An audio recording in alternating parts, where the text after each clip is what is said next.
शरद पूर्णिमा के दिन ठाकुर जी को श्वेत वस्त्र पहनाने चाहिए, श्वेत ही माला पहनाओ, श्वेत ही मुकुट पहनाओ, श्वेत ही पाग पहनाओ, श्वेत श्वेत व्यंजन बनाओ, घर में खीर बनाओ। अब पकौड़ी आदि वो तो वैसी रहेंगी, पर जितना हो सके श्वेत व्यंजन बनाओ, श्वेत का ही भोग लगाओ। श्वेत माने समझ रहे हैं ना, सफेद। और उसके बाद ठाकुर जी की जो गादी है जिस पर ठाकुर जी विराजते हैं, उस पर भी श्वेत वस्त्र, पीछे की पिछवाई भी श्वेत, ऊपर की झूमर आदि भी श्वेत, श्वेत पुष्पों से पूरे ठाकुर जी के मंदिर को सजाओ, ठाकुर जी के निवास कुंज को सजाओ। और छोटी छोटी छोटी सखियों के अगर स्वरूप मिल जाएं तो उनको आप ठाकुर जी के चारों ओर लगाओ। सामने सुंदर पात्र में जल भर दो, जल भर के उसमें कमल पुष्प आदि इन सबको पधरा दो। सबसे सुंदर तो ये जो हमने पहना हमारा प्रिय पुष्प है, ये मोंगरा, मोंगरा हो, ऐसे मोंगरा बिछा के बीच में कमल लगा दो। और मंदिर में जिस कक्ष में ठाकुर जी विराज उसकी लाइटें बहुत कम कर दो, बहुत थोड़ी थोड़ी लाइटें जलाओ, केवल श्याम सुंदर प्रत्यक्ष दिखें ऐसी हो। और फिर सन्मुख बैठ कर के गोपी गीत का पाठ करो। ठाकुर जी को आज गोपी गीत आएगा कथा में, हम 2-4 श्लोक गाएंगे। गोपी गीत का ठाकुर जी को पाठ सुनाओ, और गोपी गीत पाठ करने के बाद में सुंदर आप भी सज धज के बैठो, पति पत्नी बच्चे सब बिल्कुल तैयार होकर के, और फिर उसके बाद में कोई कीर्तन भजन गा के सब लोग रास करो। ऐसा भाव करो कि ठाकुर जी हमारे संग नाच रहे हैं। ठाकुर जी के आगे नृत्य करो, नृत्य करके ठाकुर जी के सन्मुख रास पंचाध्याय तक, अगर भागवत जी घर में हैं तो रास पंचाध्यायी खोल के ठाकुर जी के आगे रख दो। उस दिन रात्रि में ठाकुर जी, वैसे तो देखो मंदिरों में तो शयन होता ही है, शयन तो करते ही हैं, पर भाव ऐसा रखो कि ठाकुर जी के उस दिन पूरे कक्ष को फिर एकांतिक ठाकुर जी का बना दो। उसमें ऐसी ऐसी व्यवस्थाएं कर दो, प्रसाद रखो, जल रखो, सुंदर सखियों को विराजमान कर दो। ठाकुर जी से निवेदन करो, लाल जी अब रास करो, हम सब जा रहे हैं। फिर अपना सब करके ठाकुर जी को शयन मत कराओ। वैसे कराना चाहो तो करा भी सकते हो, पर एक भाव है ठाकुर जी को शयन ना करा के अब ठाकुर जी को रास बिहार के लिए प्रस्थान करने दो। ठाकुर जी रात भर रास करेंगे, या फिर 1-2 घंटे के लिए आप सब ठाकुर जी को एकांत छोड़ दो, ठाकुर जी रास बिहार कर लें, उसके बाद उनको शयन करा दो। इस प्रकार शरद पूर्णिमा का उत्सव मनाना है। हमारी तो बड़ी जोर की होगी गिरिराज जी में, या बार 14 से 17 अक्टूबर 4 दिन श्री पूर्णिमा दीदी जी हैं, बहुत सुंदर कीर्तन करती हैं ठाकुर जी का, वो करा रही हैं 4 दिन का रास पंचाध्यायी। उसमें गोपी प्रेम की ध्वजा, ब्रज में कैसी कैसी गोपी हैं, कैसा कैसा प्रेम है, क्या क्या उनके भाव हैं, उन सब पर चर्चा 4 दिन होगी। 3 दिन कथा तो होगी 4 से 7, पर 17 तारीख को शरद पूर्णिमा वाले दिन कथा होगी रात्रि 11 से 1-2 बजे तक, और वो भी पंडाल में नहीं होगी। 3 दिन कथा पंडाल में होगी, 3 दिन बाद फिर 2 किलोमीटर दूर जाएंगे, गिरिराज जी की तलेटी, बिल्कुल गिरिराज जी के नीचे बैठ के खुले आकाश में, केवल 2 लाइट व्यास जी पे होंगी, बाकी सब अंधेरे में गुप्त।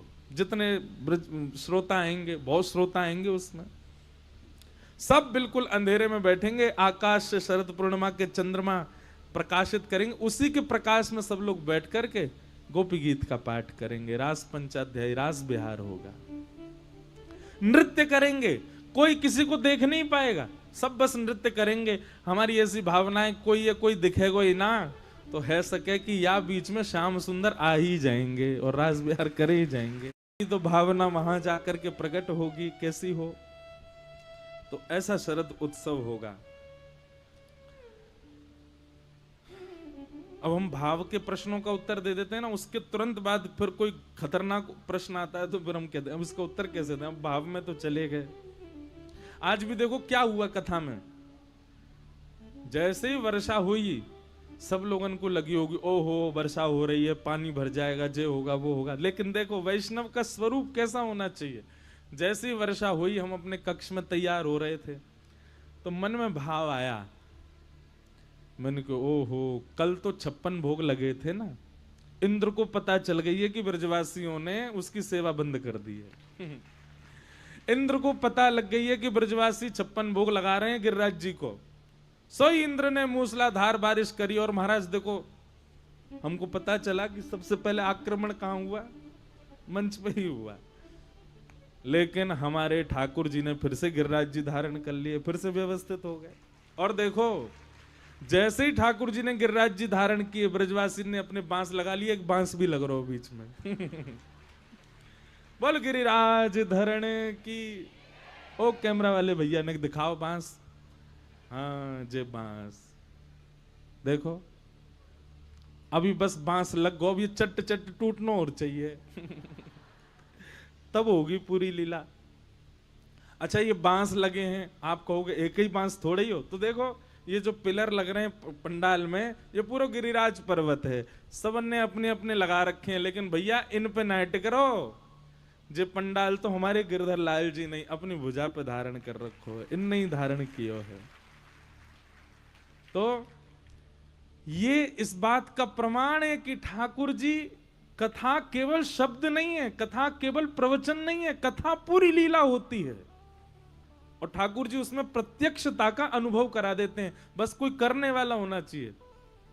कोई न करो ऐसा अनुभव कि जो गिरिराज लीला ही है रही है।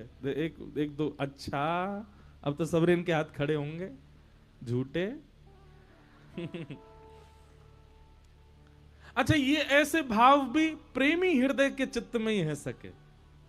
सबके हृदय में ऐसे भाव प्रकट नहीं होते। वो हमारी बात सुन के और यूं कह रहे होंगे, जन कहा बोल रहे हैं व्यास जी, ये भी कोई बात है? बरसा आएगी तो यूं कह रहे हैं गिरिराज लीला। पर यही तो प्रेम की बात है। प्रेम तो आज ठाकुर जी ने प्रत्यक्षता का अनुभव करा दिया कि देखो वास्तव में गिरिराज लीला है। अच्छा, होनी होती तो जोरदार रहती, पर कथा थोड़ी बहुत देर बस अपनो जमा करके रंग और फिर विश्राम कर दो। नहीं, अब कथा होएगी, कथा में सबको विघ्न नहीं हो, तो व्यवस्थित भी हो गया सब। तो ठाकुर जी प्रत्यक्ष हैं, इस बात का अनुभव कराते हैं। किन्हीं का ये प्रश्न है, अगर कोई दुर्घटना या कोई निश्चित कार्य होनी है तो फिर अनहोनी क्या है? भैया देखो, आपका ऐसा भाव है, होई सोई जो राम रची राखा। राम जी ने पहले से ही रचा हुआ है सबके जीवन में क्या होना है क्या नहीं होना, तो फिर अनहोनी क्यों कहते हैं? हम सब कुछ तो होना ही है। ये हम कहते हैं, हम आपस में सामाजिक वार्तालाप में कहते हैं ओहो ये तो अनहोनी है, पर वो अनहोनी नहीं है, वो होना ही था हमारे साथ में, वो होगा ही हमारे साथ में। ईश्वर द्वारा निर्धारित है होनी। अच्छा, एक बात और सुनिएगा। मैं एक बात कथा में कहा करता हूं कि ठाकुर जी हमारी एक एक क्षण की क्रिया पर ध्यान नहीं देते। एक हमने बात बोली, बहुत वायरल भी होती है वो, कि इतना बड़ा ब्रह्मांड है, ठाकुर जी हम पर ध्यान दे के थोड़ी बैठे होंगे। अब इसको मुझे गिराना है, अब इसको मुझे खड़ा करना है, अब इसको खांसी होनी चाहिए, अब इसकी पत्नी इससे रूठेगी, इसके बच्चे इसके विपरीत। अच्छा, भगवान पर और कोई काम नहीं है, पूरे दिन हम पे ही देखते रहेंगे?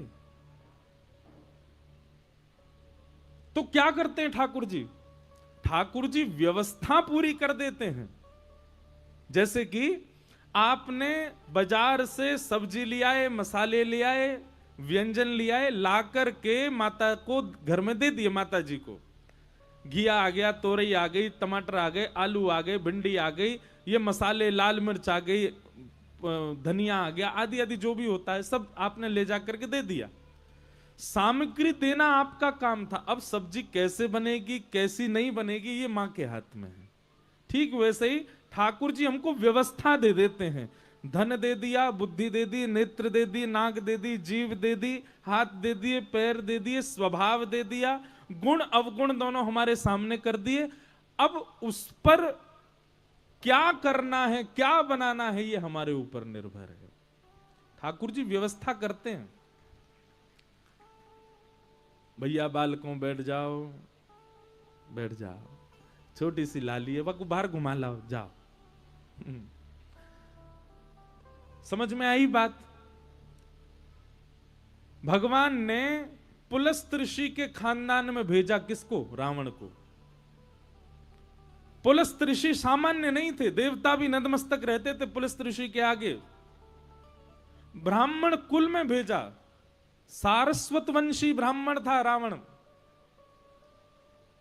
करोड़ों की, खरबों की, अरबों की संपत्ति का उसको स्वामी बना दिया। सोने की लंका में रहता था, मंदोदरी जैसी सुपात्र पत्नी दे दी।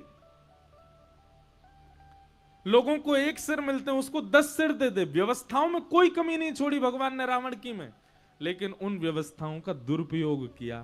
तो उस दुरुपयोग का परिणाम आज भी लाखों वर्षों से रावण का पुतला जलता है दशहरा मैदान में। ठाकुर जी व्यवस्था दे देते हैं, ठाकुर जी आपको सब कुछ आपके सामने धर देते हैं। अब ये है, इतना है, किसी को सीमित देते हैं, किसी को ज्यादा देते हैं। अब इस पर तुम क्या बना सकते हो, ये तुम्हारे ऊपर है। समझ में आई बात? ऐसा है। तो इसलिए अनहोनी कुछ नहीं है, सब होना ही है। हमारी भाषा में अनहोनी शब्द होता है। फिर ये प्रश्न है, अब ये हमको समझ में कम आया, इसको बाद में बोलेंगे। फिर किसी का भाव है कि अंतर्मुखी कैसे बने। अंतर्मुखी कैसे बने? हम अपने छोटे से छोटा और बड़े से बड़ा अनुभव भी अपने शरीर के सबसे करीबी संबंधी को भी ना बताएं, ऐसा कैसे हो? आप बाहिर्मुखी कब होते हो? जब आपके अंदर यह भाव होता है कि आप कुछ हो, आप में कोई गुण है, इसलिए आप बाह्यमुखी होते हो। सदैव यह मानना कि जो भी मेरे पास है, जैसा भी मैं हूं, जो भी कुछ है, ये सब ठाकुर जी की कृपा से है, आप अपने आप अंतर्मुखी हो जाओगे। और दूसरी बात, जब आपकी संगत जो होती है, जिनके पास आप उठते बैठते खाते पीते हो, जब वे शुद्ध होते हैं, वे पवित्र होते हैं, वे सत्संगी होते हैं, तो उनके मध्य बैठने से अंतर्मुखिता आती चली जाती है। समझ में आई बात?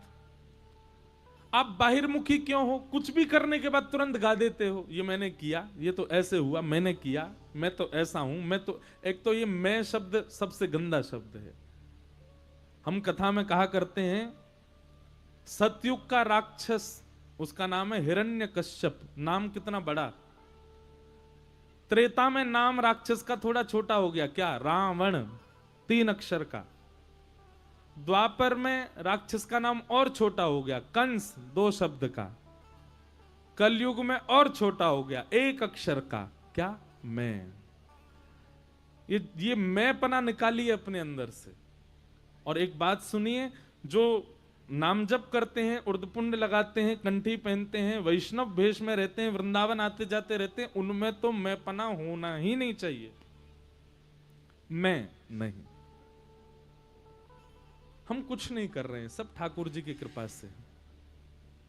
मैं नहीं, मेरा नहीं, यह तन किसी का है दिया, जो भी अपने पास है वह धन किसी का है दिया। देने वाले ने दिया, वह भी दिया किस शान से, मेरा है यह लेने वाला कह उठा अभिमान से। पर मैं मेरा यह कहने वाला मन किसी का है दिया। मैं नहीं, मेरा नहीं, यह तन किसी का है दिया।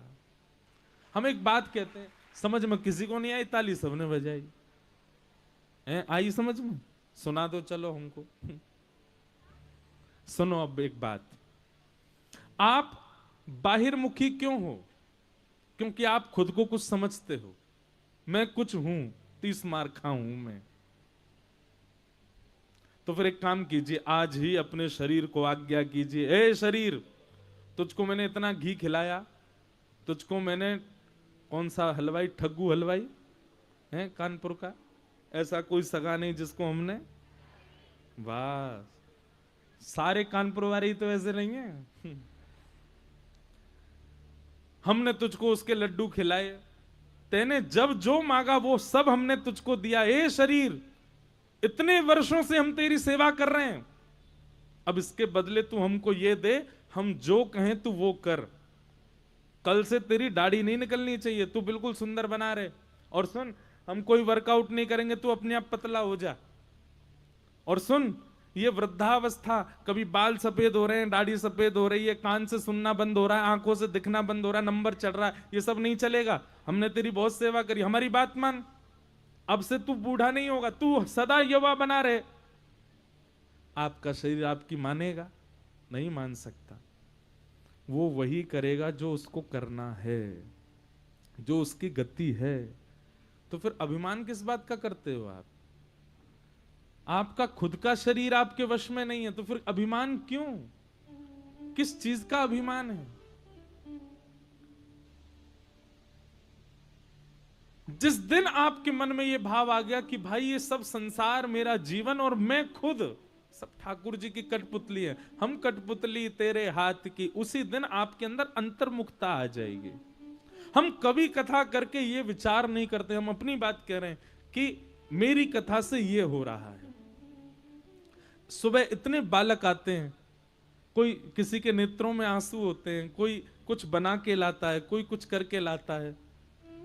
हम हर क्षण अपने मन में ये विचार करते हैं कि अरे अपना नाम लेके, अरे इंद्रेश तू इस योग्य है, तेरे में योग्यता है कि तू ऐसा कुछ कर सके? नहीं, ये सब हमारे लाल जी करा रहे हैं, सब ठाकुर जी कर रहे हैं। अपने आप अंतर्मुखता आती चली जाती। जब आप स्वयं को कुछ मानते हैं, समझते हैं, तो ही आप बाहिर्मुखी बहुत हो जाते हैं। इसलिए सबसे पहले तो ये, और दूसरा बहुत सत्संग करो, जितना हो सके मौन रहो, श्रवण ज्यादा करो। जैसे आप बाहिर्मुखी कब होते हो? जब बोलते बहुत हो। एक बात याद रखिएगा, बहुत बोलने वाले व्यक्ति की जीव में दो अवगुण आ जाते हैं। पहला असत्य, और दूसरा बात की गरिमा नष्ट हो जाती है, फिर उसकी बात कोई सीरियस नहीं लेता। बहुत बोलने वाला व्यक्ति, लेकिन कम बोलने वाला व्यक्ति, कभी कभी बोलने वाला व्यक्ति, वो जब बोलता है उसकी बात में गंभीरता होती है। तो कम बोलना प्रारंभ करो, आप अपने आप अंतर्मुखी हो जाओगे। अंतर्मुखी होने का मतलब इंट्रोवर्ट होना नहीं होता। अंतर्मुखी होने का मतलब क्या बोलते हैं उसको, घुइयां, क्या बोलते, मेरे वो शब्द नहीं आ रहा, बहुत क्या बोलते हैं उसको, जो अंदर ही अंदर सोचता रहता है, सब कुछ विचार करता रहता है, मनमुखी पहाड़ बनाते रहे। अच्छा इसने मुझसे ऐसे कहा, रुक जा, दारी के आगे गिरे तेरा पाम टूट जाए। अंदर ही अंदर सोचता रहेगा, अंदर ही अंदर ख्वाब ही पहाड़ बनाता रहेगा, सबके बारे में सोच लेगा, बोलता कुछ नहीं। ऐसा नहीं, ये तो नेगेटिव रूप में हो गया है? क्या बोले? अरे भैया आप तुम्हारी भाषा में कछु और होगा, समझ गए ना सब। अंतर्मुखी हो जाओ। अंतर्मुखी मतलब सब ठाकुर जी की कृपा है, मेरा कुछ नहीं। फिर आपका यह भाव है कि भक्त में सरलता प्रधान लक्षण देखा है, किंतु में सरलता सबसे कठिनता से ही आ सकती है। मुझे ऐसा लगता है भक्त भोंदू के प्रसंग में आपने बताया हरि कथा से सरलता प्राप्त होती है। निश्चित ही ये जो हमने बात बताई, अंतर्मुखी आप हो जाओगे, अपने आप ही आपके अंदर सरलता आ जाएगी, आप सहज हो जाओगे। फिर किसी का भाव है क्या हमें चलते फिरते तुलसी माला पर नाम जप करना चाहिए? मंत्र जाप आप नहीं कर सकते, नाम जप आप कर सकते हो। वैदिक मंत्र का, गुरु मंत्र का जाप आपको चलते फिरते नहीं करना चाहिए, लेकिन ठाकुर जी के नाम को आप जप सकते हो। कृष्ण कृष्ण कृष्ण कृष्ण चलते फिरते कर सकते हो, श्री राधा श्री राधा श्री राधा चलते फिरते कर सकते हो, राम राम राम राम राम राम राम चलते फिरते कर सकते हो, शिव शिव शिव शिव शिव शिव चलते फिरते कर सकते हो। पर जब मंत्र की बात आती है, कोई मंत्र है, उसके लिए तो आसन और एकाग्र चित्त और बैठ करके शुद्ध अवस्था में ही करना है। फिर आपका भाव है कि नाम में सीताराम जप करते हैं, सियाराम जी को माता पिता मानते हैं, और ठाकुर जी को और ठाकुरानी जी को प्रिया प्रियतम को सखा भाव से मानते हैं। आपको ये भय है कि सखा सखी के रूप में मानने वाले प्रिया प्रियतम के प्रति ज्यादा लगाव हो रहा है तो कहीं माता पिता को छोड़ तो नहीं देंगे? ऐसा नहीं। हमारे मित्र बन जाते हैं तो क्या हम माता पिता को छोड़ देते हैं? हमारा विवाह हो जाता है, पत्नी या पति आ जाए तो क्या हम माता पिता को त्याग देते हैं? नहीं। सीताराम जी मेरे माता पिता हैं और बहुत अच्छा भाव है, और प्रिया प्रियतम मेरे सखा हैं, बहुत अच्छा भाव है। सदैव दोनों का स्मरण करो, बिल्कुल भयभीत मत हो। ये सब आज के प्रश्न हैं, इन सबको हम प्रणाम मात्र करते हैं।